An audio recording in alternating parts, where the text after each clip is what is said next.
అది అన్నయ్య గాజులు.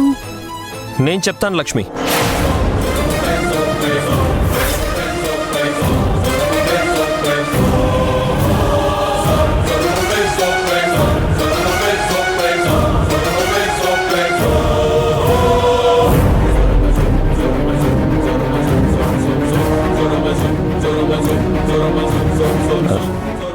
లక్ష్మి, మీకు అప్పుడే చెప్దాం అనుకున్నాను, కానీ అది సరైన సమయం కాదని మీకు చెప్పలేకపోయాను. ఏంటండి మీరేం మాట్లాడుతున్నారో నాకు అర్థం కావడం లేదు. అది సింధు వాళ్ళ ఫ్రెండ్ కోసం బంగారు గాజులు ఇచ్చేసింది లక్ష్మి. అంటే తన క్లోజ్ ఫ్రెండ్కి యాక్సిడెంట్ అయింది. హాస్పిటల్లో అడ్మిట్ అయిన తర్వాత ట్రీట్మెంట్కి డబ్బులు లేవు, ఏం చేయనన్నయ్యా అని నాకు ఫోన్ చేస్తే అప్పుడు నేనే ఈ ఐడియా ఇచ్చాను. అంతేకాదు, ఆ బంగారు గాజులు కూడా తాకట్టు పెట్టింది నేనే. ఈ విషయం నాకు ముందే తెలుసు లక్ష్మి. ఇదంతా ముందే నాకెందుకు చెప్పలేదు సింధు? తను భయపడింది. తనే కాదు, ఆ టైంలో నాకు కూడా నిజం చెప్పడానికి ధైర్యం చాలలేదు. అయినా మరీ అంత గుడ్డిగా ఎవరిని నమ్మకు. ఫ్రెండ్స్కి హెల్ప్ చేయడం వరకు ఓకే, బట్ అప్పుడప్పుడు మన పరిస్థితి గురించి కూడా ఆలోచించాలి కదా. ఇంట్లో అబద్ధం చెప్పి బయట వాళ్ళకి సహాయం చేసినా ఇంట్లో వాళ్ళని మోసం చేసినట్టే అవుతుంది. ఆ పని ఎప్పటికీ చేయకూడదు, సరేనా? సరే వదినా.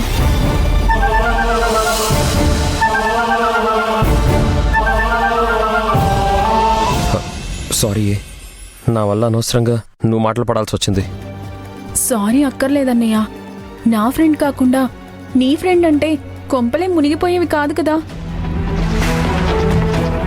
వదిన చెప్పిన మాటలు విన్నావు కదా, ఇంకెప్పుడు అబద్ధం చెప్పకన్నయ్యా.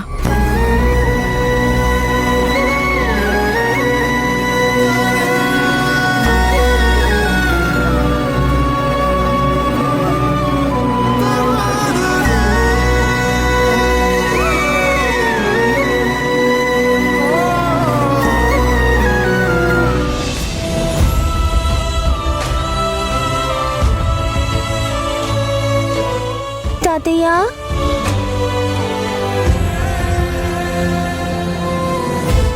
ఏమైంది నా బంగారానికి? డల్గా ఉందేంటి? హోంవర్క్ పూర్తవలేదా అమ్మా? అలాంటిదేం లేదు తాతయ్య. మీరు వెళ్ళింది టోర్నమెంట్కే కదా.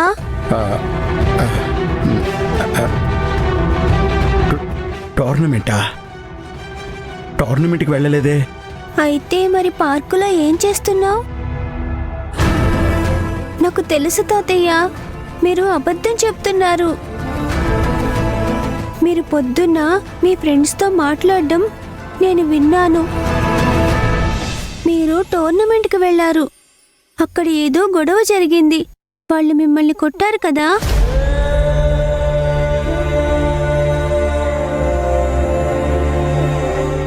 ఇలా ఫ్రెండ్స్ గొడవ పడడం గుడ్ హ్యాబిట్ కాదని మా టీచర్ చెప్పింది. ఒకవేళ గొడవైనా సారీ చెప్పి ఆ గొడవని ఆపాలి. ఇక నుండి మీ ఫ్రెండ్స్తో కలవకండి.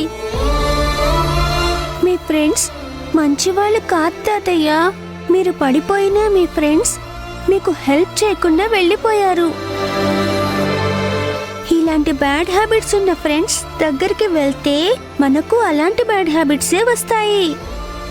తాతయ్య, మీరు ఇక వాళ్లతో ఫ్రెండ్షిప్ కట్ చేయండి.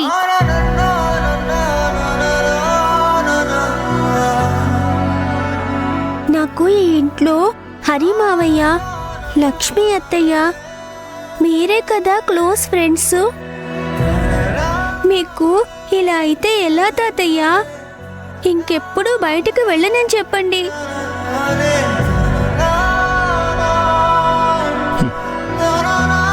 అమ్ము, సారీ అమ్ము, ఇంకెప్పుడు ఇలా చేయను.